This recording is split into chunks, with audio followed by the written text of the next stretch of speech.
Matters is brought to you live by Bahamas Maritime Connection. What is maritime? Maritime, simply put, relates to navigation or commerce on the high seas. Some say money makes the world go round. I say ships move the money that make the world move. Who navigates those large international ships? How often are international ships required to be surveyed and inspected? Maritime also protects our seas and borders by way of our local Bahamas Defense It is Force. very sad to say that out of 1,500 plus ships that are registered under the Bahamian flag, only a very small amount of Bahamians are employed. Maritime Matters. Good evening to you, ladies and gentlemen. Welcome to Maritime Matters. I am your host, Captain Glenn Alexander Bain, like my daughter Misty says. Your whole government name. Yes, my whole government name, Glenwood Alexander Bain. Tonight, our show centers around the many maritime matters engaging our Bahamas today. Local stuff. So stay tuned and of course chime in to this lively discussion. Some of these current maritime matters today include Royal Caribbean claim that crew will never work on Paradise Island. Well, of course we know what that is all about, eh? That is all about the beach club that is proposed to open next year, 2024.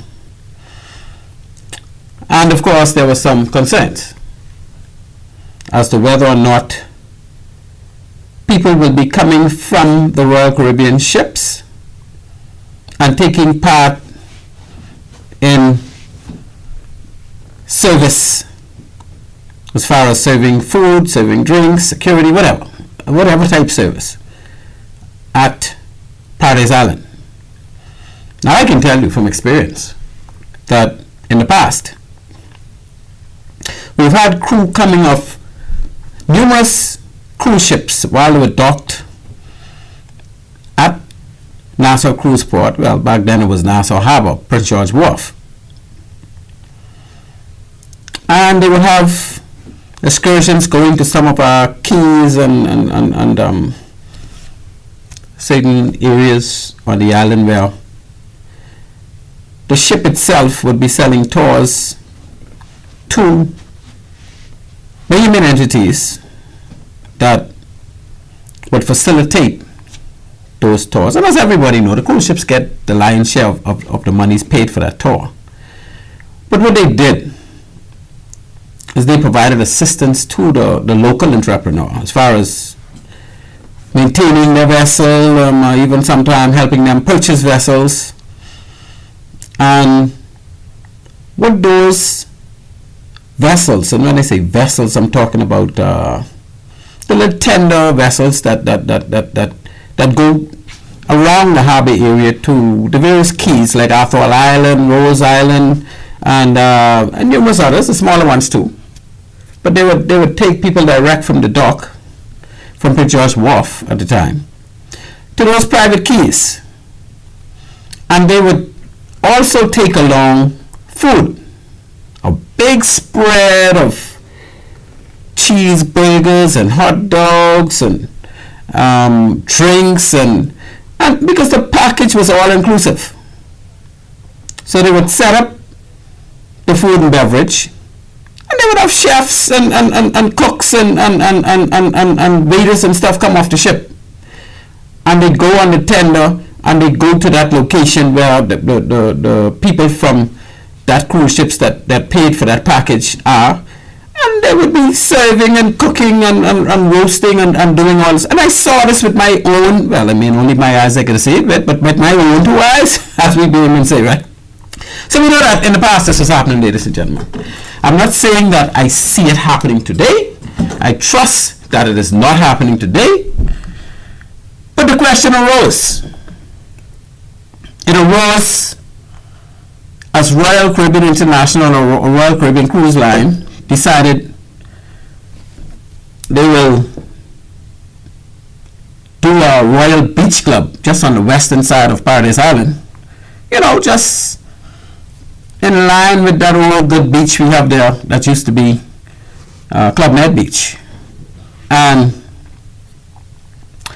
they're going to have a big spread, they're going to have pools, and they're going to have little bars, and they're going to have other shops and whatnot. And I think they're now engaging Bahamian entrepreneurs as well, as far as whether they want to do business on that key. With once the people get there, they could open shop and all the rest of that. They're probably renting space. I don't know, and it doesn't matter too much because I see nothing wrong with that.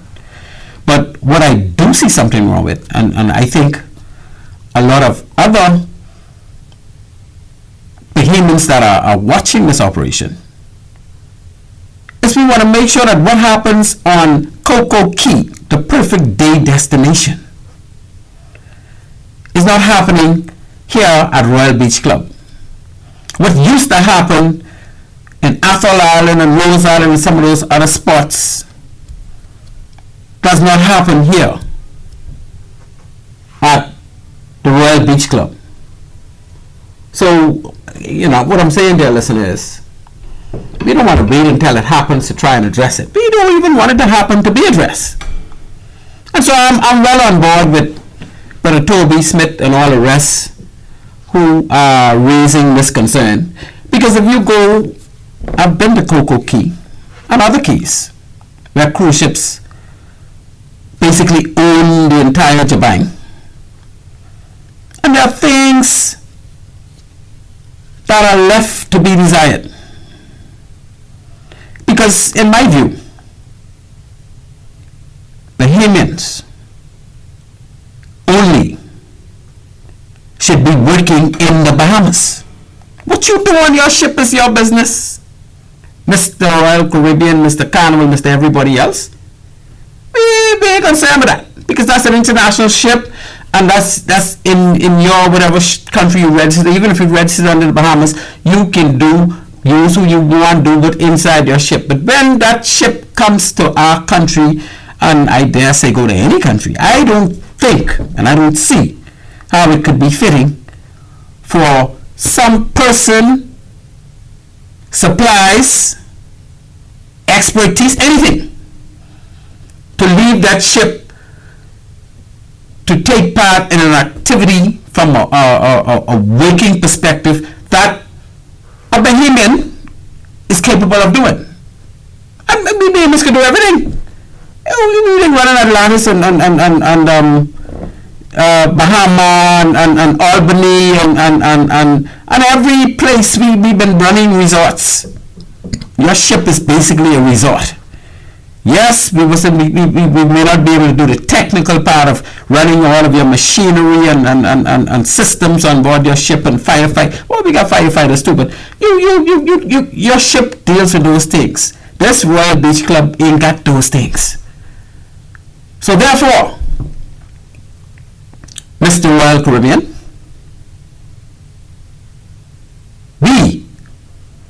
I could speak for me and some other Bahamians that have expressed, we don't want to see not one single person leave that ship in an employment capacity on the key, to come to the key to do anything on employment.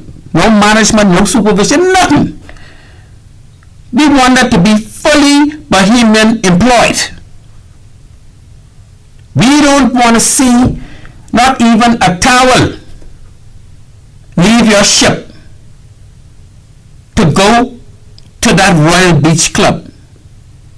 Nothing.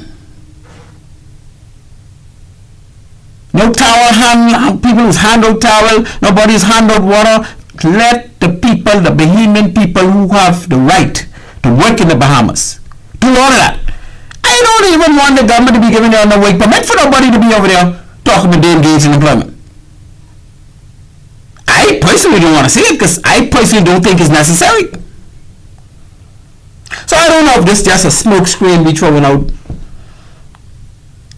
and you have absolutely no intention, but according to what I see in the papers, it's saying Royal Caribbean has pledged that at no point will foreign crew from its ships be working at the 100 million, I think it's 120 million, but we can go to $100 million Royal Beach Club after being challenged over whether such practices occur at its Cocoa Key Perfect Day destination. If you read the article, you see that they never responded to the Cocoa Key part, eh? Well, they give some indirect response. That whatever we're doing it in accordance with the law. They're not saying that we don't have foreigners working on Cocoa Key. They didn't say that. What they're saying, I guess, is if they do, then those people have work permits. So I don't want you to say that for Royal Beach Club. I don't want to hear we are doing business based on what the country's laws provide. To sneak in there a non-Bahamian to do certain chores. And that's my view on that. And I ain't changing it right now. Now, if some of my dear listeners have a different view, of course, please chime in. And we're going to open the lines early. 326-8255. 326-8255. That's the number to call to reach us to give your views on whether you think Royal Caribbean should allow or should be getting work permits for any non-Bahamian to work at the Royal Beach Club over Paradise Island. You chime in on that. Let me know how you feel. Okay, look like we got a line.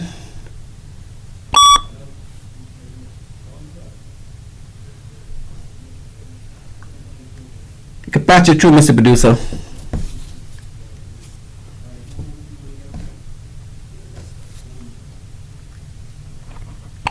Calling you on line one, caller. Thank you for calling. This is Maritime Matters. Hello. Yes, good afternoon. I like how your show going. I like what you're talking about. Thank you, sir. I'm going to say it like this. I'm a former employee of Cocoa Key. Oh, wonderful, wonderful. So you could tell me some things I don't know. And I'm going to put it like this. On Cocoa Key, it's supposed to be 99% Bahamian and 5% expat. That don't happen like that on Cocoa Key. Cocoa Key is 45% Bahamian and 55 expat. What? And our government needs to do something about it because they turn over Bahamians more than they turn over expat. What? Yes, and I'm seeing the Royal team to give it about to do. I see the same thing again. They say one thing and they got to do the next. Oh, we got to watch that very closely. So what I'm hearing from you, caller, and I don't know you, and I don't think it's necessary that I do. What I'm hearing from you, because I've been to Cocoa Key as well, in the capacity of a law enforcement dealing with water sport equipment and whatnot. But what I'm hearing from you is initially it was supposed to be 95% Bahamians and 5% foreign. Yes.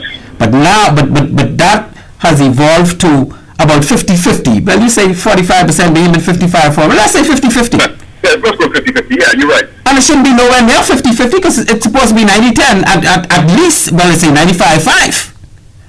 See, I'm going to put it like this.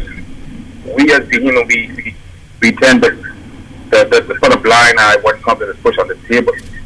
I don't want to say it like that, but that's how it is. But we know our country, and we know a lot of things happen that shouldn't happen.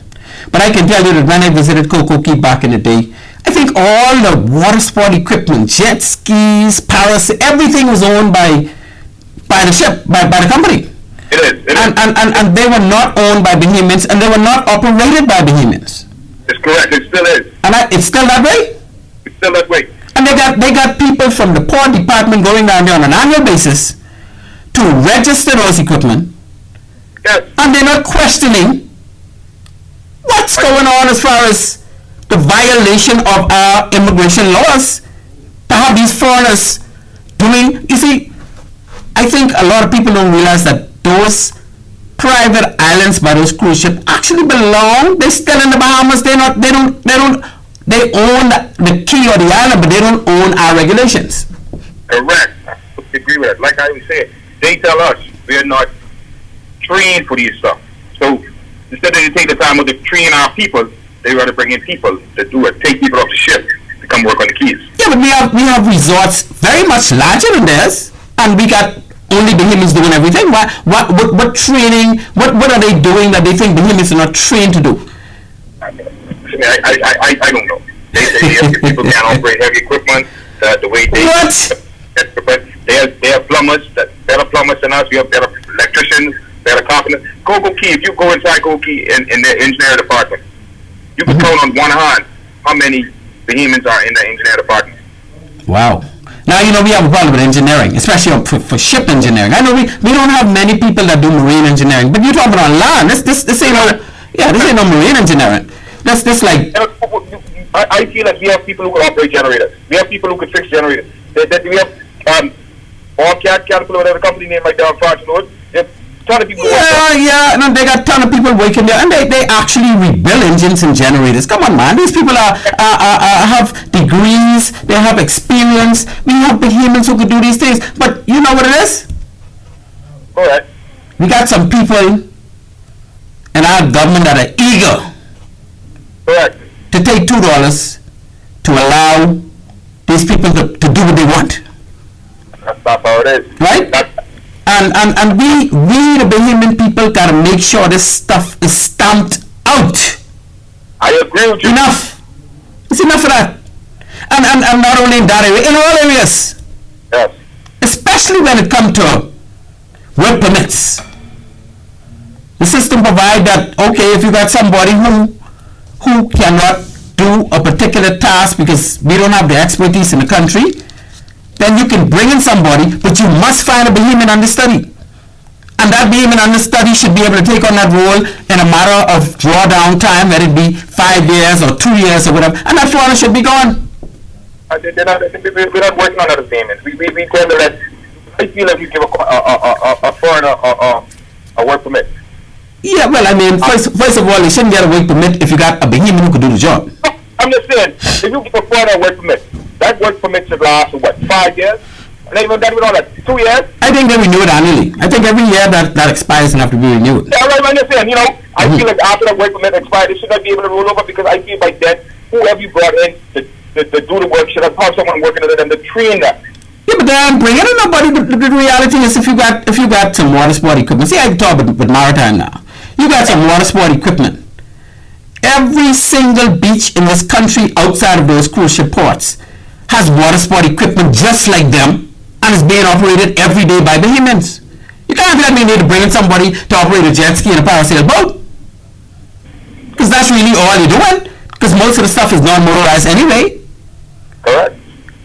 But they just don't want Bahamians doing these things, because if we got 95% Bahamians there, it's hard for them to now take advantage of Bahamians. So what they do is they match you up. So that if you decide you want to take strike or this or that, you could do whatever you want, because they got enough people there to keep it going who are non-Bahamians. I agree. And these are some of the things that needs to change in our country. Caller, I thank you so much for making this call. I have never worked at Cocoa Key, so I am not in a position to say what you're saying. I've visited there, and based on what I've seen enough. So I've even seen on some of these private islands where they got people working in security who are foreign. And the law provides that the security industry should have Bahamians only. The law provides that the transportation industry should have Bahamians only. So how could you have foreigners dealing with water sport equipment? That's transportation. Correct. That come on the transportation. Yeah. So they should not even be able to get a work permit for that. That's how bad it is right now. But anyway, we're not here to lick Cocoa Key in particular. We're here to lick our authorities who are allowing these things to happen on these keys. Yeah. And it falls on immigration department. It falls on labor department. And everything else, just like we were saying when we have the non-Bahamians taking over all the jobs in the country. How could they be working? How could they get work permit to do some of these jobs? Nobody paying attention, nobody getting locked up. Okay, so we lost that caller. My apology to the listening audience. Caller, you're free to call back if you want, but I think we were basically through with that topic as far as Cocoa Beach or Cocoa Key is concerned.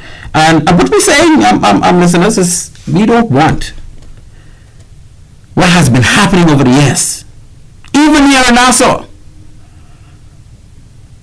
Even at Athol Island and what the 7 Mile Island name out there? I'm getting a little old now, kind of forgetting some of these things. Rose Island. We know that these things were happening.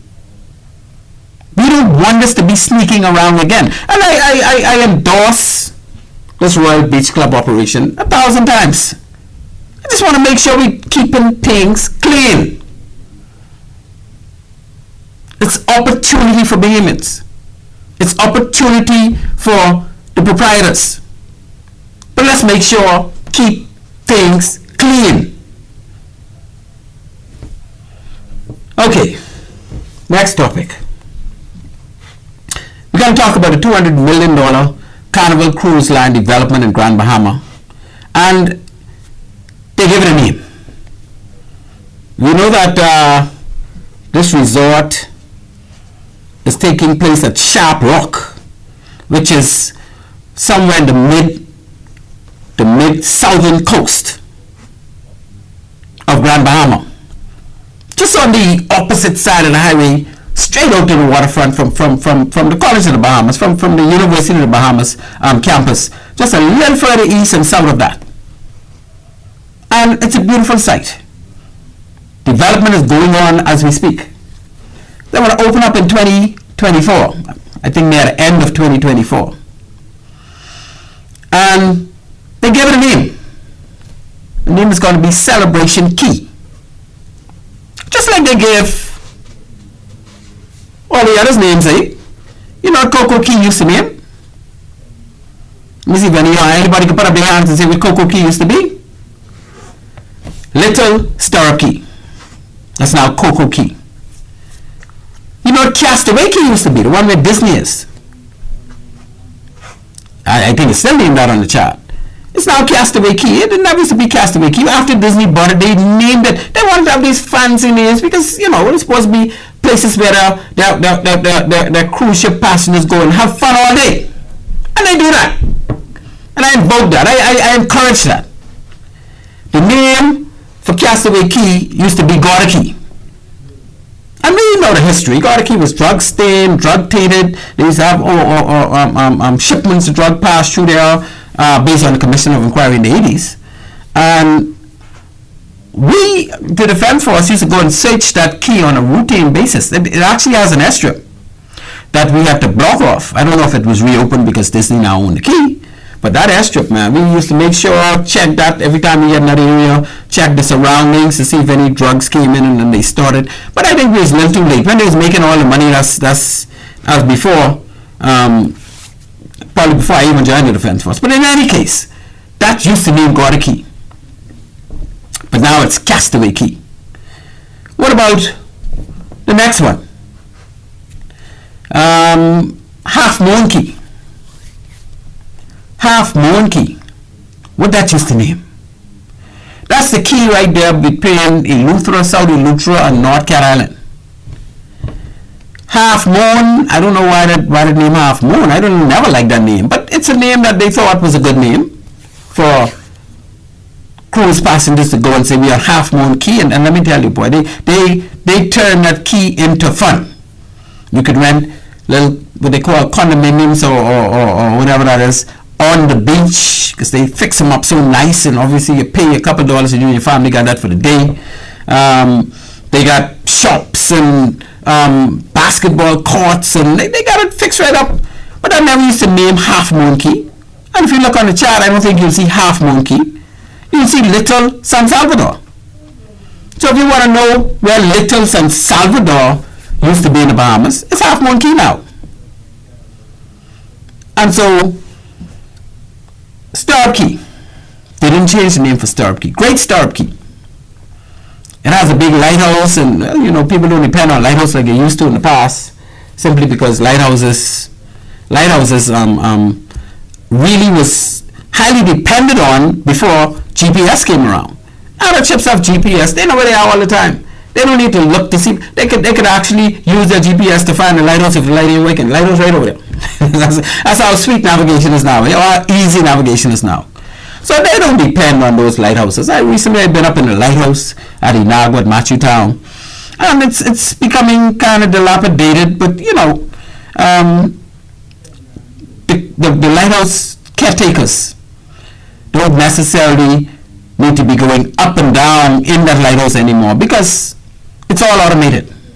One time ago, they had to go in there and put kerosene in and check this and check that to make sure that the light works, because back then ships were depending on those lights. But eventually they became fully automated, so the light still comes on when it's supposed to come on, and only if something goes wrong, there would be a need for the technicians to go up there and correct the problem.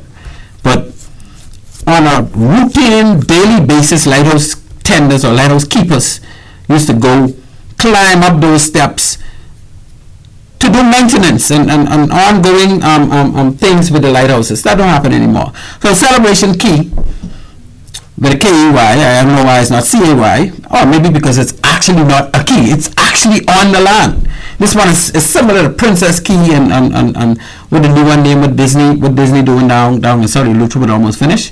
What that one name? I forget what that one name. But this key is actually on land. But where it is, there's no roads. They have to actually cut a road to get to it.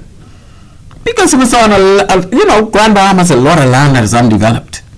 And this is on undeveloped land. Nobody went out there unless you went by sea. Because you would have to rumble and through the bush and go a long way to get there. And they're going to make that place a spectacular, significant point of land where people would come from, and they can hold the two largest cruise ships Carnival has today on the pier at one time. And so that could be some 12,000 passengers, because they carry like 6,000 plus passengers each, plus they got another 2,500 crew. So you got 6 and 2 is 8.5 is 9 and 9 is 18. You got like 18,000 people that can possibly be at Celebration Key at any one time, and this is only from the two ships. I'm not about the workers and the taxi driver. I'm talking about from the two ships. So they are suggesting that they would have, and let me be accurate on this now. I think over 2 million passengers. Over 2 million passengers per year coming to that new location where Carnival is building their dock. They got the Mardi Gras and the Celebration, those real big ships, right? And they're proposing that they would have some, I think 2 million, because today we got what, some 7-8 million passengers coming to Prince George Wharf, or what we now know as Nassau Cruise Port.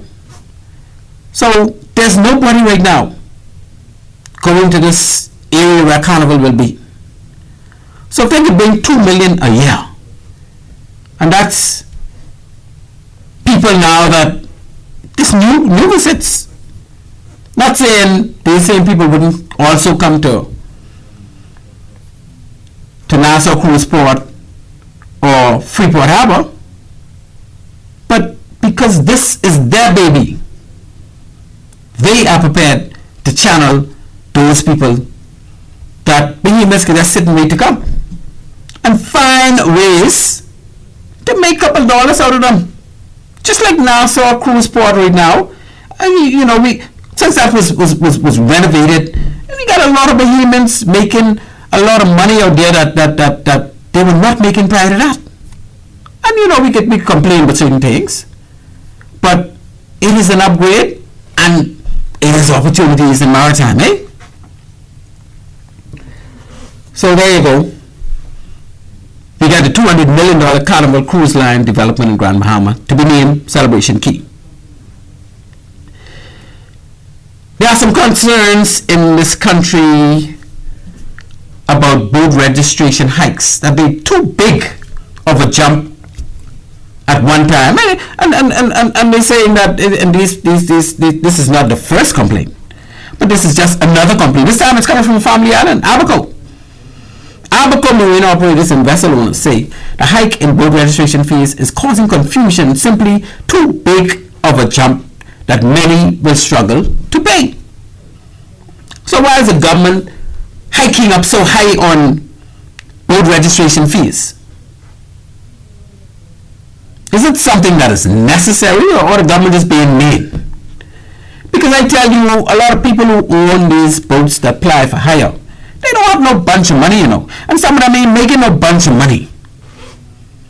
So if you're going to charge them all that to register their vessel, compared to what they was paying over the years, I'm not sure that's fair.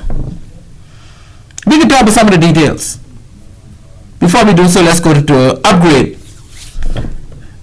We got another topic going on with, we talk about our carbon credits. You can't leave that out. The government signed an agreement to update the roadmap to ensuring that 30% of the Bahamas' energy needs are derived from renewable sources by 2030.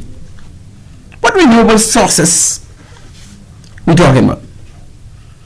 Again, we'll dive into those details later on in the show.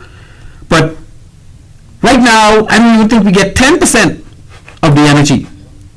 Probably not even 5%. Being derived from renewable sources. Like wind farms. How well that'll work in the Bahamas, because our wind are not so constantly strong. But certainly the solar. We could have solar farms on the sea, on the banks. We got banks like no other country in the world. Now we get, watch out, we mash up our carbon credits. We don't want to do too much damage to our carbon that is under the banks. But we could find ways to put solar farms, even if we put them in our lakes.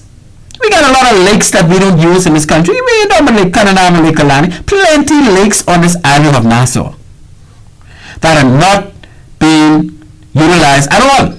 They're just sitting there. We could put solar farms on them, like they're doing everywhere else in the world, and augment our fossil fuel energy. But we have to do it by 2030, and the government is making that obligation. That's only 6 years away, people. So, as time moves on, within two elections, we will see things change tremendously as far as our energy production is concerned in this country. Because just like how the rest of the world got to do it by 2050, the Bahamas is part of the world. We got to do it too. So that's how we can roll with that, eh? We talking about having zero carbon emissions, not only from ships, but worldwide by 2050. So the way to do that, again, is renewable energy and all the rest of that good stuff. Ladies and gentlemen, you tune into Maritime Matters. Tonight, we have a litany of local topics, local maritime topics out of the local press that we are discussing. At this point, I'd like to give a shout to my number one fan. Who's my number one fan? You all know my number one fan is by now. Auntie May! My good old Auntie May up there in Freeport. Auntie May, what you saying, girl? Welcome to Maritime Matters again. I know you're always listening. Well, she's 90 plus years old, and boy, let me tell you something. Auntie May just tell me with the show, she just be talking over there, grin, you talk with this, you talk, I'd be like, Auntie May, I remember all these things. Some of these things I still remember all. Do I do it on the show? So good night, Auntie May. And tell Lauren and Margot and Vernice and Lord, the next one. And tell everybody hello for me, honey. You know how we roll. Our sponsors for the night show are One-on-One Pharmacy and Bahamas Maritime Connection. And we got to go through the commercials in a little while so you can hear exactly what they do. But One-on-One Pharmacy is the best little pharmacy in this country. Bar none. When you walk in the door, they treat you with utmost royalty. You could order online, oneononepharmacy.com, all lowercase, one word. Your prescription could be filled before you reach the store. When you reach that, just give them a little something in your package. Eh? That's how they rolling. They're on East Street South, Charles Sanders Highway, and they got a new one in Freeport, but they ain't named that. the same thing, because that one in Freeport, they named that one Island Care Pharmacy. That's the one opposite the Regent Square, Regent Center, just across the road from Scotia Bank, little diagonal to Scotia Bank, and you walk right there. They got what you need, and they will take care of you. Then you go to the daughters, tell them Maritime Matters send you, and they will give you a little special treatment, eh? So it's my pleasure this time, people, to introduce to you the man behind the controls, our wonderful producer. Ladies and gentlemen, I present to you tonight the insatiable, the man of the hour, the man with all the power, my friend Lester Cox says, drum roll! He's fully able and quite capable, the one and only Mr. Craig Gibson. Yes, and he give that silly boy, Craig, you on the ball again. I think he put you back in the military again. He give that military salute, ladies and gentlemen. Craig is on the ball tonight. You are listening to Maritime Matters. On this show, we talk maritime. Maritime Matter is 1930. Every week, every Tuesday, 1930 to 2100. That's 7:30 p.m. to 9 p.m. every Tuesday here on Love 97 FM. Purpose of our show is to highlight persons that made significant contribution to maritime in the Bahamas and to sensitize Bahamians of opportunities in the maritime sector. We also cover current maritime issues from a domestic and international maritime feed. Stay away from international tonight, although I got a whole litany of stuff I really would like to bring, but you know, time is short. Gee, we done after 8 o'clock already. We have less than an hour left, people. So, the lines are open, 326-8255. You can call in and chime in on any of these topics. The more you call in, the more we get into it. We're talking maritime, you're listening to Maritime Matters. At this point, we move to our first break. And when we return, we will delve deeper into our primary topics. So please do stay tuned. Oh, we got a caller? Good evening, caller on Maritime Matters. Hello. You're live, Mr. 8 Mile Rock. Where you, man? What's happening? Man, listen at this carefully. You have to call Prescott Smith because we have a problem in maritime affairs down in Andres because we got foreigners who want to be tour guide. I mean, who want to be tour guides and eating our fishing business. Yeah, Prescott and I talk all the time, and Prescott has done a lot to move that fly fishing industry to getting the guides to be professional and giving them up. And I did a show before where we know that we have about I think less than 400 guides or so, and he was talking about when Belize only had about 50 guides. Now they have, must say, over 2,000. Well, they're doing pretty well. But what I'm saying is that we can't afford for our own to be infiltrated the same way because they got these big motherships that come in from the United States of America and probably hire one or two of our guys, right? And send them out. When they go out, people just, they capture the numbers and send them back to the ship. And when you look, they're sending people out. They're sending people out off the ships too. Yeah, that's what they're doing. They're actually doing us in, bro. They call it moonlighting.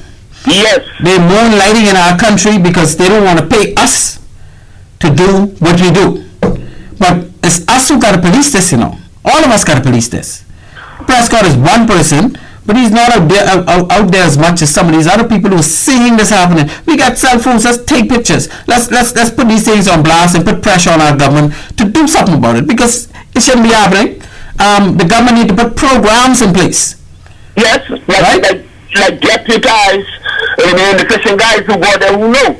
I understand we got a Jamaican fella down there who got a lodge and, they even want to do the same thing. Or probably already did one or two and get the pressure on him too big, A Jamaican guy down there in Andres. Well, they got a lot of foreigners in South Andres, some people from Germany and whatnot, who own fishing lodges. I don't know if I have a problem with them owning a fishing lodge, just like I don't have a problem with Royal Caribbean owning this Royal Beach Club. But it should be Bahamian employees only. Take an opportunity, a chance when they go out, and they do it too, because you never know. Yeah, but that's who come over here. Who got these Airbnbs. You don't know if they family or what. These people are making billions of dollars out of our Airbnbs, undercover. Yeah, but we gotta call it out and we gotta address it when we see it. The thing is, they will take advantage of a situation if they can. But if they know that they're going to be accosted, and let me tell you something. A lot of times, you see these large yachts, the owners don't mind paying for local people to do these tours and whatnot, you know. But sometimes it's the captain and the crew that want to make their money. Yes, and that's what we gotta make them know it's a no, bro. We gotta make them know. We gotta bring one or two of them in so that the owner could know this boat was arrested, and he will then know what they're doing and stop it. Because these owners don't want to be implicated with this type of thing. Yeah, I know. But you're absolutely right. You're absolutely right. We have to, and Prescott and I are very close. That's my good friend. We talk from time to time. Call him up and let him know, you know what I mean? It's good for him. Yeah, he and I are always in communication. And he's fighting a good fight, and I'm here fighting along with him whenever I could, whenever there's something for me. But like I said, we had a whole show about this fly fishing stuff. And from time to time, we have to do another one. Prescott has promised me that he would come on the show sometime soon, and I'm waiting on his time. And whenever he's ready, he'll come and we'll really deal with these things, you know. Yeah, but you know what really needs to happen right now? You know what I mean? Everybody needs to have a meeting with that guy who running the port downtown. You know what I mean? Bring him in and put fireworks behind so we can make him know. Tell the ships them what they can do and what they can't do. I mean, this is the process that we're going through right now. You know what I mean? You got to get the conversation started. Yeah, but it ain't nothing to do with that. And other people got to be there. The port controller, people who got teeth. You know what I mean? Need to be there. You know what I mean? Because guess what? We cannot afford to allow these things to happen in our Bahamas. You know what I mean? Trillions of dollars are escaping out of here. Yeah, but guess what? We still poor. Yeah, but we got people working who are going to be working on that key in various capacities. And if they see a foreigner, they're going to call it out. They can call the show. They can call the Ministry of Travel. We the Bahamian people, got to stand against these things. And we got to learn to support each other when we're standing against these things. Yes, well, I got a friend who working in MSC down there in Bimini right now. You know what I mean? He say, if you even look at the man too hard, you know what I mean? You know what happens, you know what I mean? Or you know you're going off the key. I talk about Ocean Key. Yeah, I know MSC, yeah. That's the man, you know what I mean? We're going on out there, you know what I mean? We ain't no slaves no more, you know. The kind of ships that brought us here. You know what I mean? Hey, listen, man. We gotta be done with that. And the world, we gotta be done with that. We gotta call it out, and not only call it out, we gotta stand and protest with each other. We can't man, that's some fellas on working on the place over there, they protest. Why don't we join them? Why we had some protests of late in this country, and it's a shame. I attended some of them. It's a shame to see the small amount of people protesting for things that matters to our future in this country. Well, what it is, we need to school them on what's taking place. I mean, once we get the right school and everything will be good. Yeah. I mean, the word got to get out. Well, thank you very much for calling and chiming in. Well, you know how we will. We gotta keep things going, and we gotta look out for the lesser among us. We gotta keep things rolling for the lesser among us. Okay, then. You know. So thank you. Okay. Take care of yourself. All right. Yeah, that's my dog, my good buddy out there from 8 Mile Rockish. He's always chiming in and always giving support, and I thank him for it.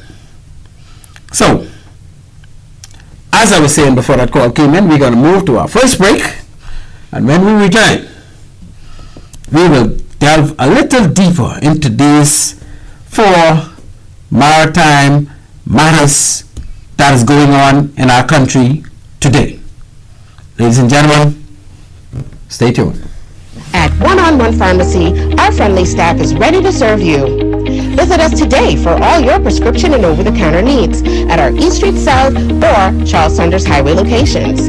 We're open Monday through Saturday from 8 a.m. to 8 p.m. and from 9 to 4 on Sundays. In a rush? Send your refill scripts online at oneononepharmacy.com or ask about our convenient pickup service. One-on-One Pharmacy, providing personal health care with people at heart. At Bahamas Maritime Connection Limited, we offer first-class maritime security services throughout the Bahamas and the wider Caribbean. As experts in maritime security, we specialize in production of ISPS assessments and plans, verification audits, certified familiarization training, and port security consultancy, just to name a few. Our services also include provision of a security force to maintain all required ISPS facility security compliance. For all your maritime security needs, visit us today in Nassau at our East Street South location or in Freeport in the Kipling Building. Call us at 392-3515 or follow us on all social media platforms. Bahamas Maritime Connection, your leader in maritime security. Let's help you make the connection.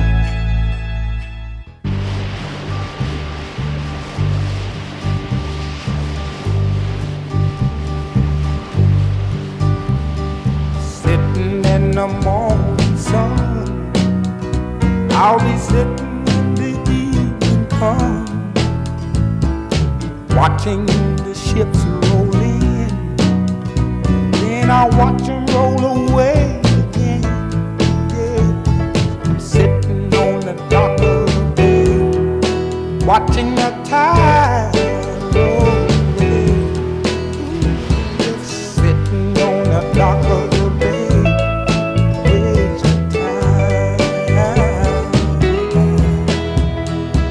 I left my home in Georgia, headed for the Frisco Bay. I've had nothing to live for, look like nothing's gonna come my way. So I'm just gonna sit on the dock of the bay, watching the tide roll away. On the dock of the bay, wasting time.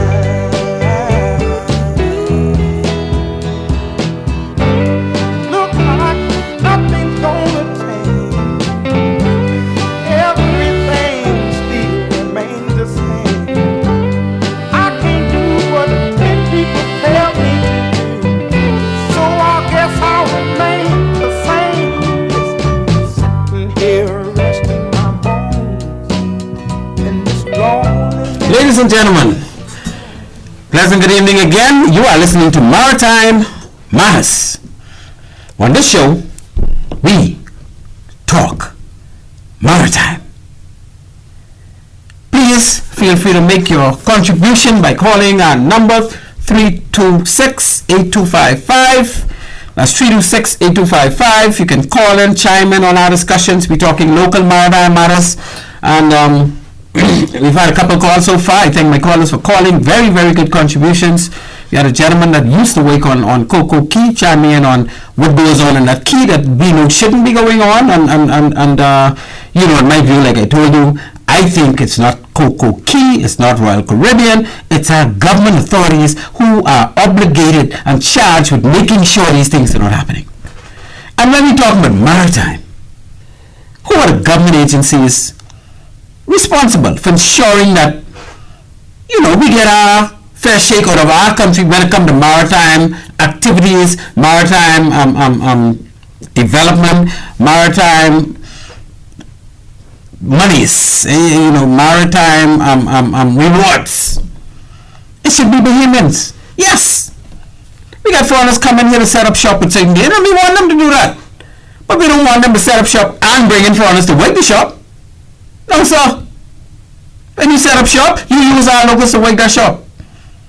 Like my one of my probably my greatest mentor ever, Sir Lyndon Pinling, used to say back in the day, let them bring their resorts, let them bring their shops, let them bring whatever. Once they build it here, they cannot move it. But you know that comes loaded. It doesn't only mean once they build it, they can't move it. It means once it's on our land, they are subject to our laws, and the labor should be subject to our laws. And unfortunately, we have a bunch of,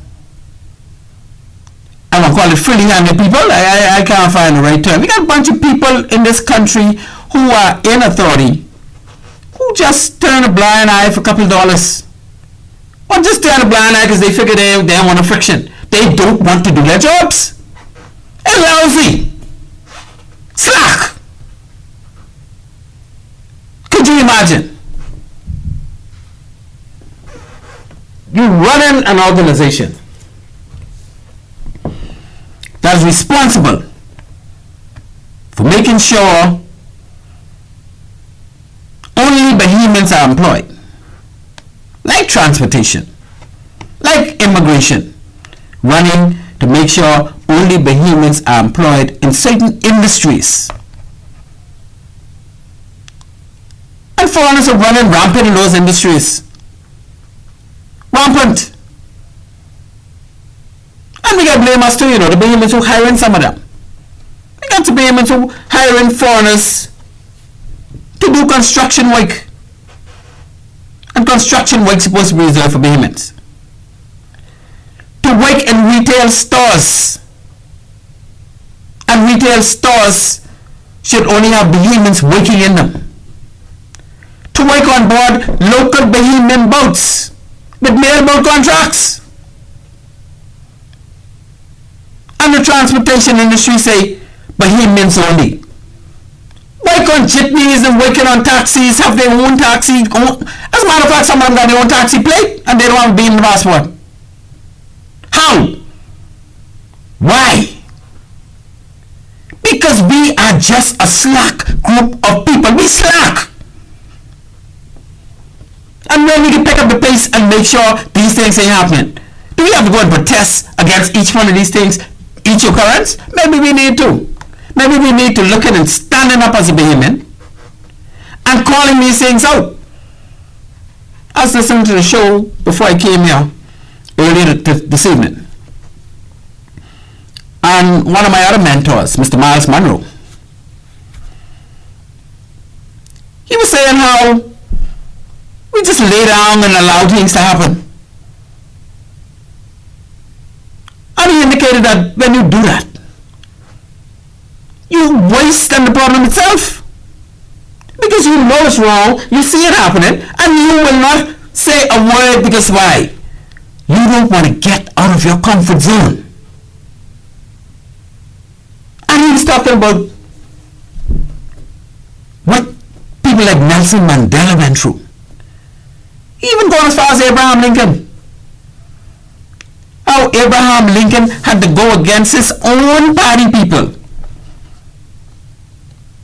to say we got to free the slaves in the South. Because some of his own party people are own slaves. They didn't want the slaves free. They didn't like the luxury. But Abraham Lincoln had to stand up against some of his own people in order to make slavery abolish. It's no easy task to stand up against wrongdoing in a country. Because when people got plenty money, that gives them plenty influence. And influence comes along with corruption. And we got a lot of corrupt people in this country. People who will take a couple dollars to sell a child. Some Bahamians, they'll take a couple dollars for the simplest thing. They have no standards. They have no concerns for the future. They're just lousy and slack. And this goes on and on and on and on. And when we're talking about maritime in the Bahamas, my little granddaughter, Amber, says on our intro coming into the show, what is maritime? A lot of people really don't know what maritime is. And of course, she was answered by my good friend Herb. Maritime, simply put, etc., etc., etc., right? But when we talk about maritime in the Bahamas, there are two entities that are primarily responsible for ensuring that maritime works the way it's supposed to work. In other words, make sure Bahamians get their fair shake, eh? Because this country, opportunities in this country are really supposed to be for the benefit of, if Bahamians are not going to benefit from an opportunity, they don't want it there. We don't need it here. No, when you do something, make sure we can benefit, eh? Make sure we can get some of that. And then we got some Bahamians, believe it or not, and I heard one of my other mentors, so I call out all these people, Mr. Loftus Roker, say at one time when he was on a talk show that he wanted to get rid of all the foreign maids. And one of his colleagues, another not only member of parliament, but cabinet minister, said to him, I don't want no Bahamian maid in my house. And he said, what wrong with having a Bahamian maid? Do you know what his reason was? Yeah, listen up. Some of y'all already know, eh? His reason to Mr. Roker was, Bahamians can talk your business. Foreigners ain't gonna talk. What business you as a cabinet minister got in your house that a Bahamian wake in there could go and talk? And even if that's the case, you shouldn't have the option to replace a Bahamian waker or have a foreign waker waking where a Bahamian waker can work. That's the law. That ain't what Glenn Bain say. The law says that. But anyway, we know the degree of corruption in our country. Producer, we got somebody on line one?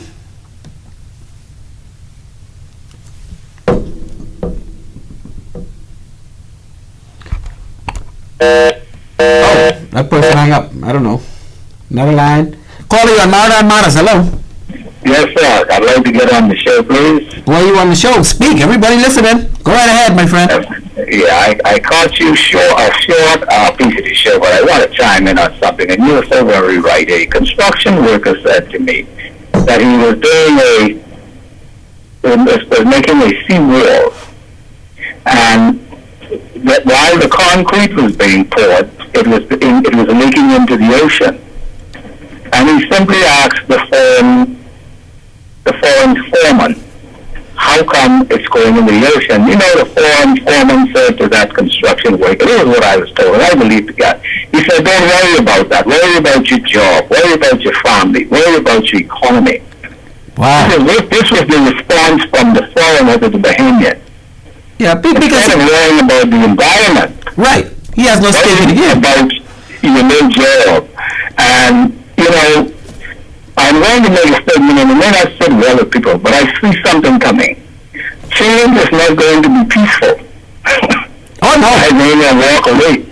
Yeah, it's not going to be peaceful because people have gotten comfortable, the foreigners have gotten comfortable in what they do, and they don't want to give it up. They got backing. And they don't want to give it up. They got backing because they're paying, and they also don't want to lose it. That's right. And it's going to reach a boiling point. Because just hearing the story alone angered me.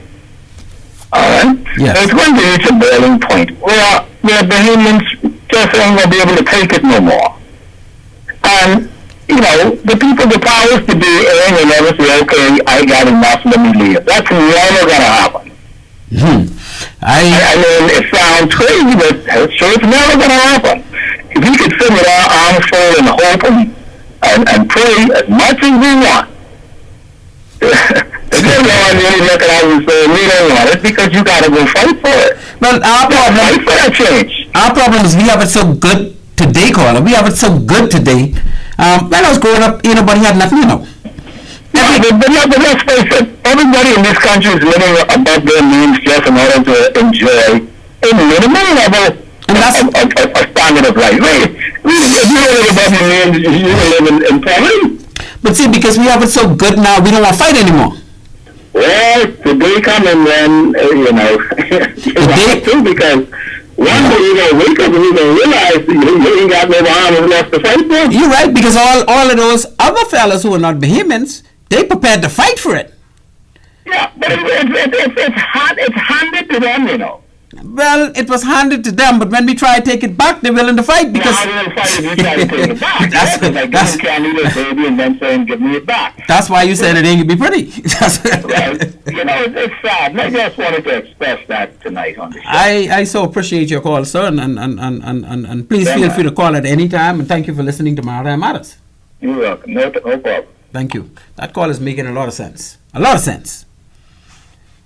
Because when you allow certain things to fester because you are comfortable, you ain't calling it out, you ain't supporting nobody, you calling it out, eventually that thing is going to come home to roost. And when it comes home to roost, it's going to pack our children and grandchildren. And you could be the one who they're going to be questioning, Grammy, Grampy, what happened here? How you all allowed this to happen? I can't even get a job now because I got my qualification. I've been to school like this. But you got a lot of foreigners, other people who ain't really from here taking the jobs. And like the caller say, to stamp them out, they can be prepared to put up a fight. I'm not talking physical fight, because they can't win no physical fight in our country. We got the defense force and the police and that type of thing to put them in check, right? We got the armed forces that in my opinion could outdo any entity that wants to physically challenge a structure in this country as far as fighting against Bahamian immigration situation, or any type situation like employment situation and maritime situations as well, because we got a lot of maritime situations where foreigners are. And again, the question I'm asked was, what is maritime? And when we talk about maritime in our country, we talk about the BMA and the Port Department. The Bahamas Maritime Authority, they have responsibilities based on the Maritime Authority Act. And some of those responsibilities, the main one, well, maybe not the main one, they really there to register ships and see that ships do well in the world and all the rest of that stuff. But they have, I think, 4 on the list is to provide and expand opportunities for Bahamians in the maritime sector. So they're not only supposed to see that Bahamians can get jobs in the maritime sector. They're also supposed to see that opportunity is expanded. And you think they're doing it? You think the Bahamas Maritime Authority, as they are now, as they were years and years and years in the past, are really trying to create jobs for Bahamians in the maritime sector, or expand the opportunity for jobs for Bahamians in the maritime sector? You know, the maritime sector starts with ships. And we in the Bahamas have a shipping registry of over 1,500 big, large, huge international ships. And we are number 1 in cruise ships. We have more cruise ships registered under the Bahamas with NASA written on the stern than any other country in the world. And you know, cruise ships are the biggest employers in shipping. Cruise ships employ thousands. One cruise ship today, for example, the largest ones, they have like 3,000 employees. The regular cruise ship have over 1,000 employees. And then when I say employees, I'm not only talking about the people who are working on the bridge navigating the ship, and those who throw in the lines, and those who maintain the ship. No, it's probably only about 50 of those, eh? But cruise ships have hotel departments. And these hotel departments are like running a hotel. They got waiters and busboys and they got administrative departments, and they got account for everything they do. They got engineering departments. And why is the Bahamas Maritime Authority board, because the board is responsible for making sure the authority, the BMA does what it's supposed to do, right? So why isn't the board ensuring that we have a pathway for Bahamians to get a job on those cruise ships that are registered under the Bahamas? And the cruise ships don't have to take our people, don't get me wrong. But are we trying though?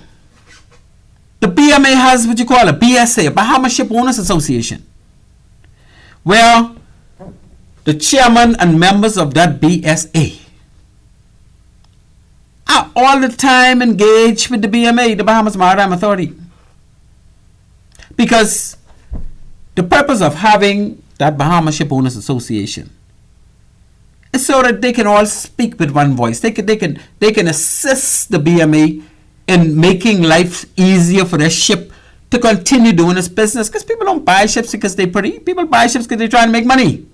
And you're talking about cruise ships and cargo ships. I'm not talking about yachts which people buy for pleasure.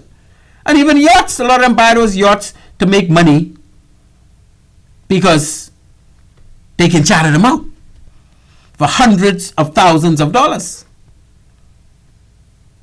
So, why is it that it is so difficult? I can tell you it's difficult. I have children who were certified to be officers on board ships. And it's very difficult for a young person today, and I speak to them all the time, to get on board ships as a navigating officer in charge of navigation watch, as a deckhand, a rating forming part of a navigation watch, a rating forming part of an engineering watch, an engineer watch officer, right? Chief engineer, second engineer, because they have nowhere to turn. We had a company called Campbell Shipping, and I'm sure Campbell Shipping still exists, but they don't have the luxury of managing, I think, those 14 to 16 bulk carriers that they used to. But when they did, I can tell you, they were a saving grace. Because with 14 or 16 ships, they were able to employ many, many Bahamians who certified to serve on ships. Campbell Shipping with open arms just took them in. And it wasn't an issue. Because one of the things I hear, Bahamians don't want to sail. That's nonsense. Some Bahamians don't want to sail. But we got some Bahamians, they come to me all the time. Man, I went to school, I got certified, but I was waiting in line and they never called me back. I can't get no job on no ship, and they have nowhere to turn. So why doesn't the BMA have a department to satisfy this fourth mandate of creating and expanding opportunities for Bahamians to be employed in the maritime sector? Because they're lousy. And they're getting away with it. And most of the members of the board don't even know that's their job.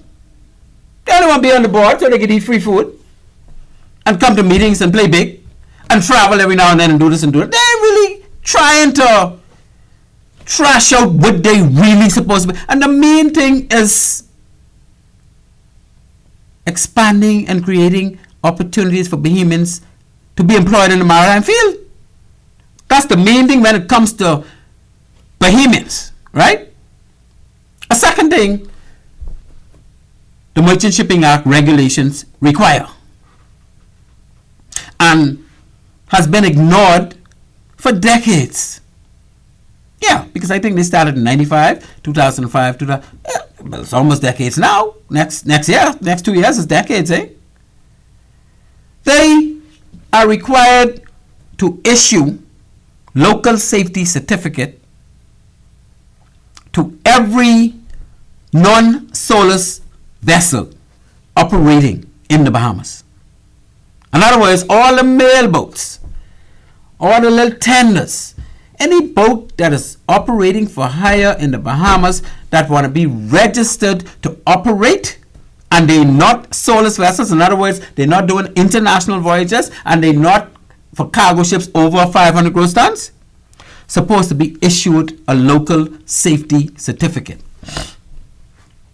Now, all of those 1,600 international ships are supposed to have a litany of certificates. They need certificates for almost everything under the SOLAS Convention, eh? They need a certificate for all the radios they have on board, called a safety radio, international safety radio certificate. They need a load line certificate to say where the plimsoll mark is, it shouldn't sink, the boat takes so much. So they got to get that certificate. They need a certificate for their safety equipment certificate. They need a certificate for the safety hull. And safety equipment, of course, deals with all the firefighting arrangements, deal with all the life rafts and lifeboats and the drills and all that. They need to have a certificate to say that they're capable of doing those things. So they all have those certificates. And if one of those certificates, I mean, they get some more certificates too, eh? But if one of those certificates is invalid, that ship will be detained and not be able to move until that certificate becomes valid again. So the BMA is so good at ensuring that all of these ships have all of those certificates valid at all times. But they're not touching the local safety certificate for vessel operating in the Bahamas.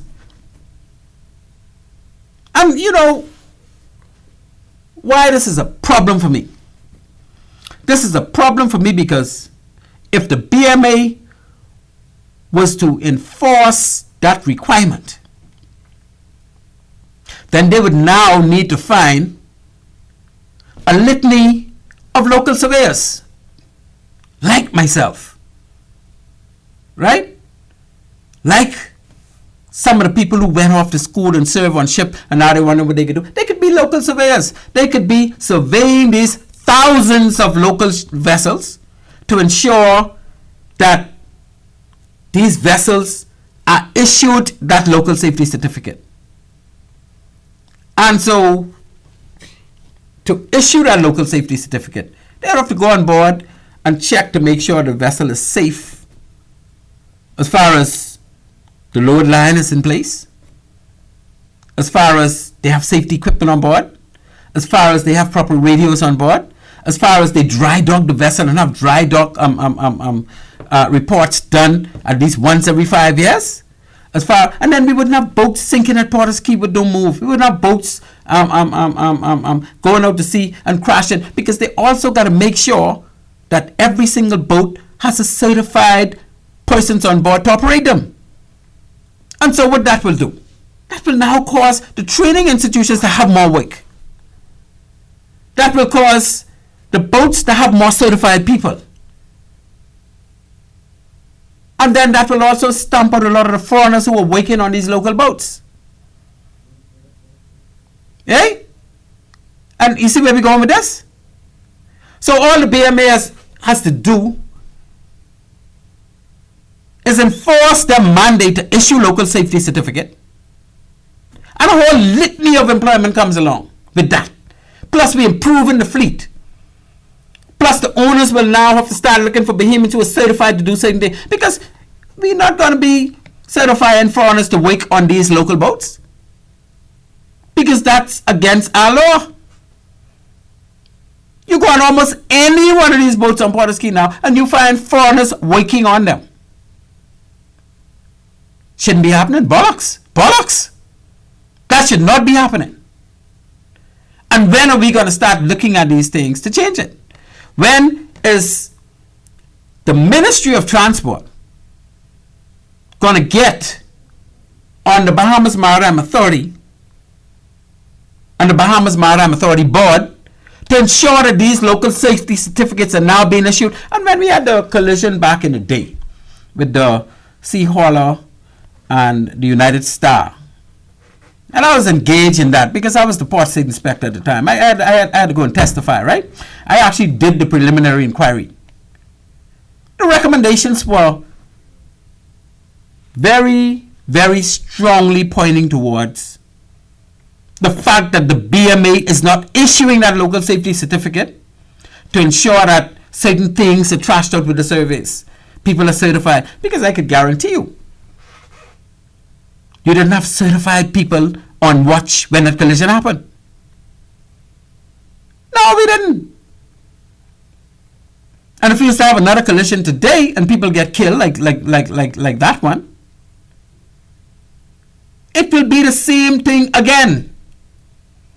Because, first of all, the person that is running the Bahamas Maritime Authority, and I ain't talking about no name, I talking about the position. I know the people who running it and the people who was running it before that. But I'm interested in who you are, I am interested in what you're supposed to be doing once you're holding that position. Make sure that local safety certificate is being issued to all non-soulless vessels, like the Merchant Shipping Act. So you should be, and don't tell me the Port Department could do that because they don't have the expertise to do it, and I know it. How could the Port Department be in charge of surveying vessels? That's a BMA thing. So I'm not going to leave it alone, Mr. BMA, Mr. BMA Board, Mr. Minister, Mr. PS. I'm not going to leave it alone. Not until we get it done. Let's start somewhere. We got a lot of Bahamians who could be surveyors. We got a lot of Bahamians who could qualify to be working on those vessels the proper way once it is all made mandatory. Excuse me, as indicated in the regulations. And so we want to get the local safety certificate system up and going. We want to make sure that employment opportunities to get on cruise ships, to get on tankers, to get on container ships, to get on bulk carriers are being sought through the Bahamas Ship Owners Association and the Bahamas Maritime Authority so that Bahamians who can qualify can start taking up some of those jobs. And I know these ship owners don't care about who on their ship. Once you're certified, you want to make the salary that they pay, they will hire Bahamians left right. They will give us some preference. And I was told that by a former minister of transport that they are prepared to do it. But we sit back as persons responsible, the custodians of the Merchant Shipping Act, and we just do nothing.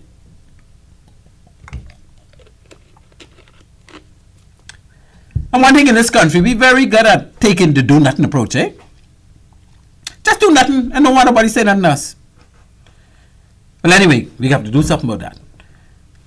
Let's get the local safety certificate in place. Let's get opportunities for Bahamians to be employed on those international ships. Because once you start to work on the international ships and you're ready to retire, you have the expertise plus the certification and everything to now just go and work on the local vessels. And really, that's where we're supposed to be going, eh?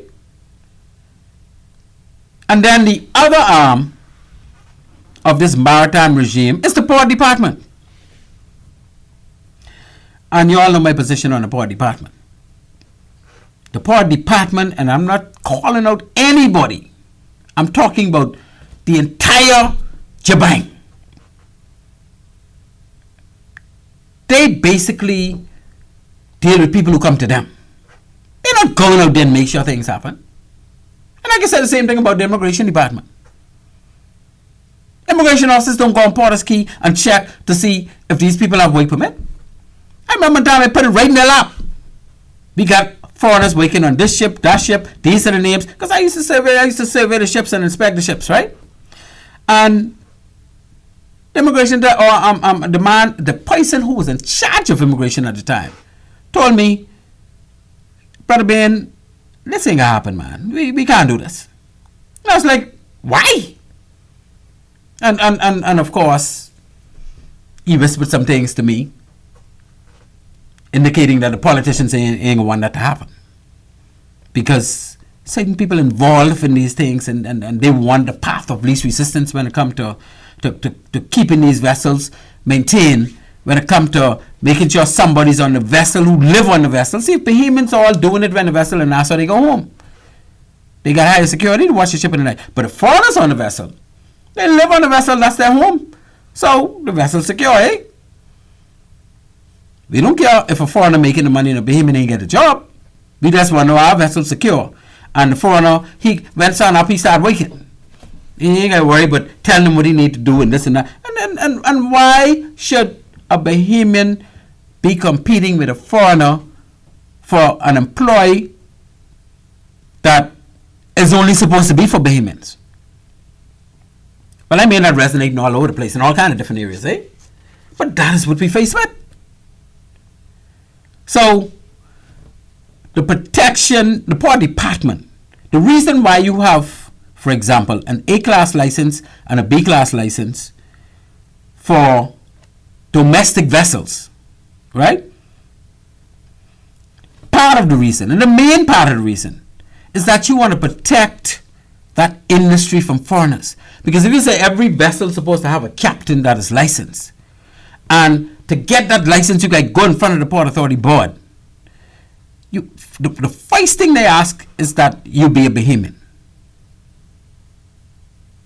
So, even if you are a master mariner on a cruise ship or a cargo ship, and you come to the Bahamas and you want an A-class license, you certified because you're a master mariner, you cannot get that license. Because you are not a Bahamian. And you should not be employed on a vessel that is plying for hire in the Bahamas. Because it goes outrightly against our Labor Act. It goes outrightly against our Immigration Act. You are not supposed to be employed in the Bahamas.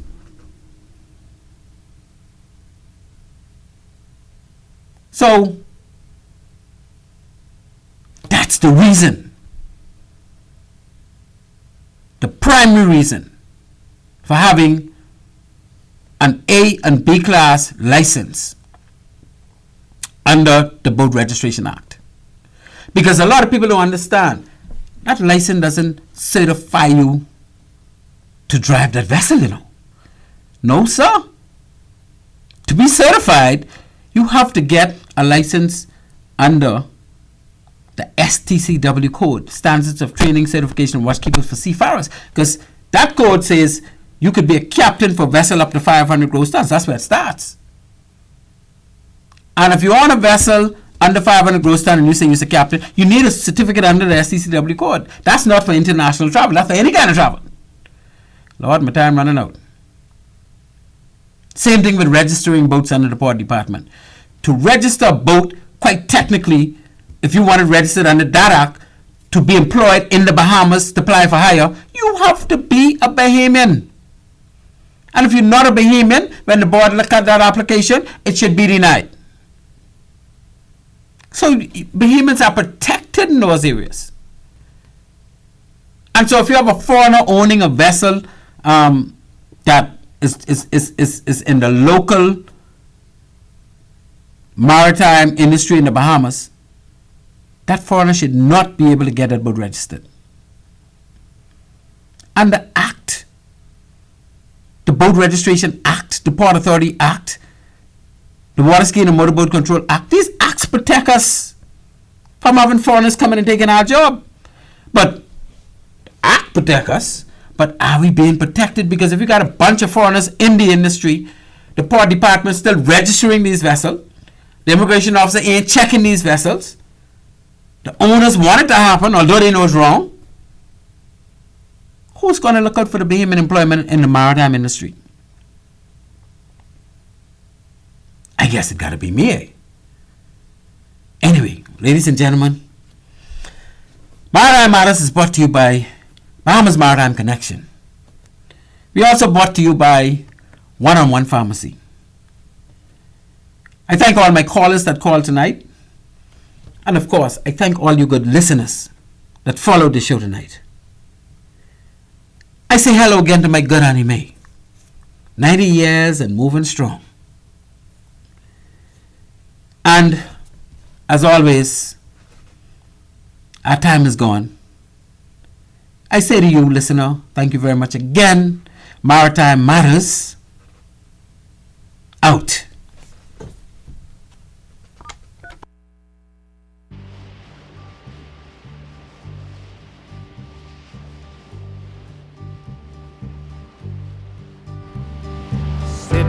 when the morning sun, I'll be sitting in the evening come, watching the ships roll in, then I'll watch them roll away again.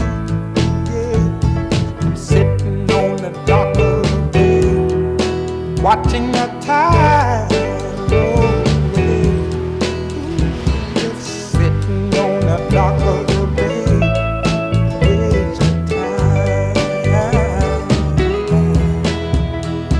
I left my home in Georgia, headed for the Frisco Bay. I've had nothing to live for, look like nothing's gonna come my way, so I'm just gonna sit on the dock of the bay, watching the tide